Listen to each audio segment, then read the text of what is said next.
It's no exaggeration that the 4 new Upwell ships launched in Eve Equinox are going to change New Eden forever. And I have done extensive testing to get you, yes you, the best fits you can to haul in absolute safety, or even use these ships on the front lines of your next operation. So if you want the best EVE Online guides and info, you came to the right place. Ladies and gentlemen, Loru here, digital advertiser, content creator, and EVE enjoyer for the better part of 10 years now, and this is the Avalanche. We're gonna get to that in just a second. Now, if you want to see the fits and info on specific ships, you can check the timestamps on our YouTube video to be able to get what you need very quickly. Also, those fits will be copy-pastable from the pinned comment on our YouTube video. So if that's all you wanted, if you just wanted the fits, then you're gonna peace out. Just please like my video. Thanks very much.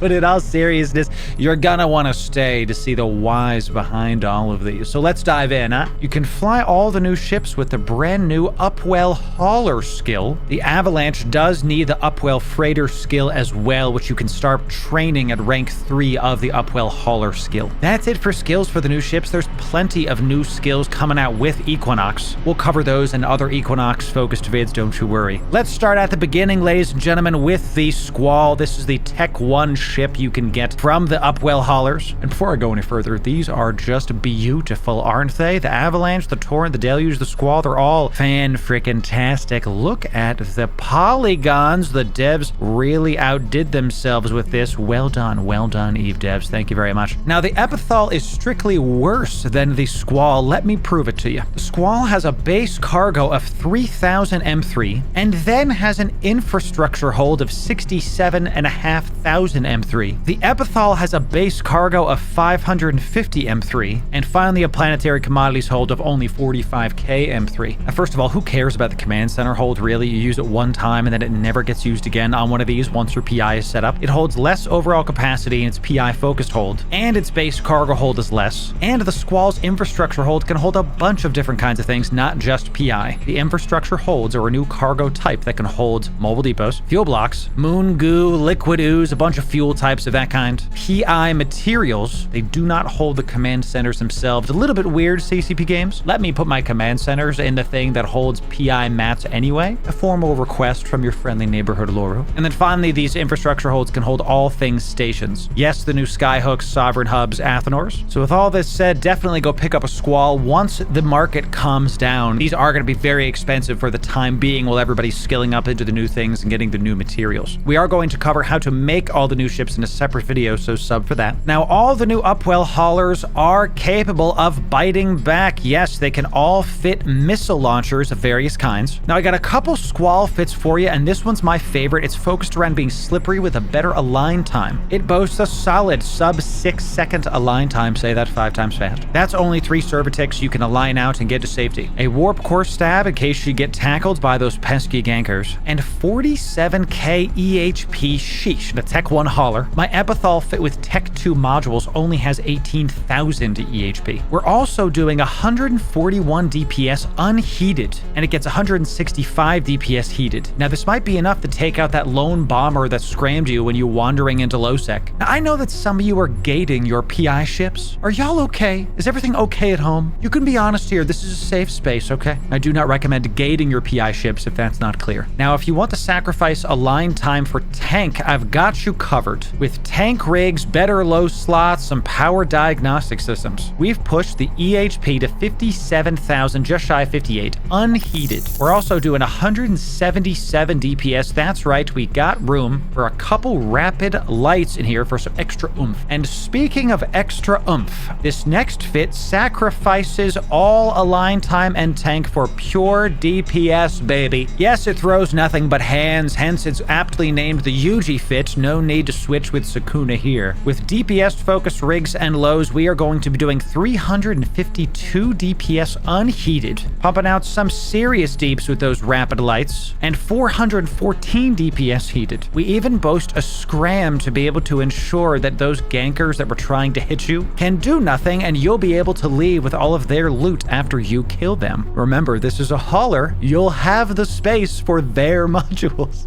It's just wild, y'all. 2024, the year that haulers are the one ones doing the ganking. Now, I do recommend that you use the slippery fit if you're taking this out. And speaking of slippery, the Deluge is going to be my go-to Upwell hauler. It looks super clean compared to the Squall. Got a lot more angular stuff going on, y'all. The Deluge is a blockade runner and is going to be able to fit covert ops focused things. And because of its bigger cargo holds, 4K M3 in the base, with 45K M3 in the infrastructure hold, this is strictly better than Viators and Cranes, if you're doing PI, that is. And I'm super excited to get one of these because that cargo hold is as big as my Occator is almost. And this one ship is going to save me so much time. I'm not going to have to go to the customs office, get a little bit of PI, come back to the station, drop off my stuff, then go back to the customs office, rinse and repeat. I can do my full run with a single ship, baby. And I can do that with a covert ops cloak. Forget about it. Take all my money right now. I'm going to need one of these day one. Thank you very much. This first fit is a speedy one. We're getting sub 4-second align time with a covert ops cloak and an interdiction nullifier. I live in Pochman, and the sheer amount of bubbles, I tell you what. With 57k EHP unheated and a warp core stab, this is going to be extremely difficult to take out. Now, we only get 125 DPS, but still, it's better than 0. If you do want to get some kills with your Deluge, here's a DPS focus fit for you. We are going to be getting 230 DPS with this fit. Check the pinned comments, you can copy and paste your faves. Now remember, this is a blockade runner and has a tank of 64k EHP. This is super dumb. And I actually got to test this on the test server against a gank fit Kikimora, and I won. Now remember, the Deluge is a blockade runner, so it can fit a covert Sino. So if you see one on D-scan, and if you're a null sec or low sec, stay frosty, y'all. You don't need to be afraid if you're in a ship that's a literal moving boulder, just a rock floating through space. That ship is the Torrent, ladies and gentlemen, much tankier than the Deluge and the Squall. Got a big booty, y'all. This is a deep space transport and is going to get 137k EHP unheated. Stankface.jpg, thy name is Torrent. Now, the Torrent sports a 3k M3 base cargo hold, a 37k and a half fleet hangar, and a 90k M3 infrastructure hold, dude. It's a little freighter, y'all. I can't handle this. It's strictly better than the Occator if you're doing PI like I am. I am livid, y'all. This thing is huge. The Torrent and the Deluge, just those two ships alone, are going to save me so much time. I cannot wait to get them. Thank you, CCP, for including this mini freighter. I really appreciate it. Now, we need to protect all of our goodies that we're going to be hauling. So the tankiest mids and the rigs are going to push our resistances to close to 90% for thermal, 73% for EM, which is the important one. And the afterburner is there for one reason and one reason only. Now, you don't use it to go a little bit faster on grid. Please do not try to slow bow to Torrent. You can pulse the afterburner one time after you've started to warp.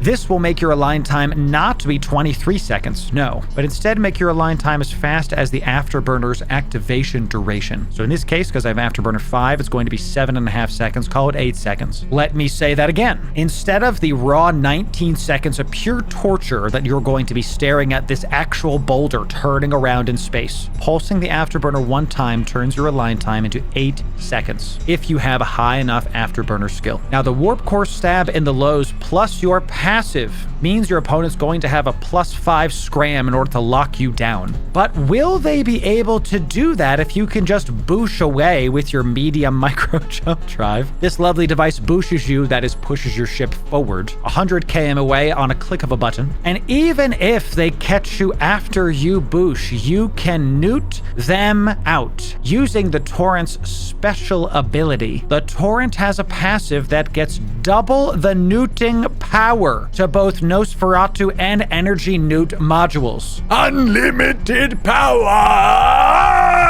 Yes, that means your 2 newts actually have the power of 4 newts. So you could just newt out that Tengu that's scramming you and warp off when it's been bled dry. I'm afraid my warp drive will be quite operational as your friends arrive. Memes aside, this ship is a powerhouse. And here's a DPS focused fit if you would like. We get a solid 350 DPS in this with a newt fitted. So go gank some gankers and put their stuff into your new big cargo hold, eh? What if you have tens of thousands thousands, hundreds of thousands, nigh millions of M3 to move around. The Avalanche holds 3 million M3 in its cargo hold, baby! Of course, this is at rank 5 of the Upwell freighter skill, and a whopping 183,000 M3 of cargo in the base bay. Now, in case you're wondering what that means you can hold, I've done some math for you. That's 397 skyhooks, or 39 Fortizars, or 3 Keep Stars, or 636,490 hydrogen fuel blocks, or 4,243,266 consumer electronics. Ladies and gentlemen,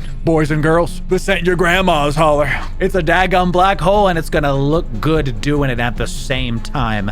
This thing is pretty. It literally looks like 4 torrents like glued together. It's super sick. But its hauling is not its best trait. No, if the other haulers bite back, then this one rips and tears.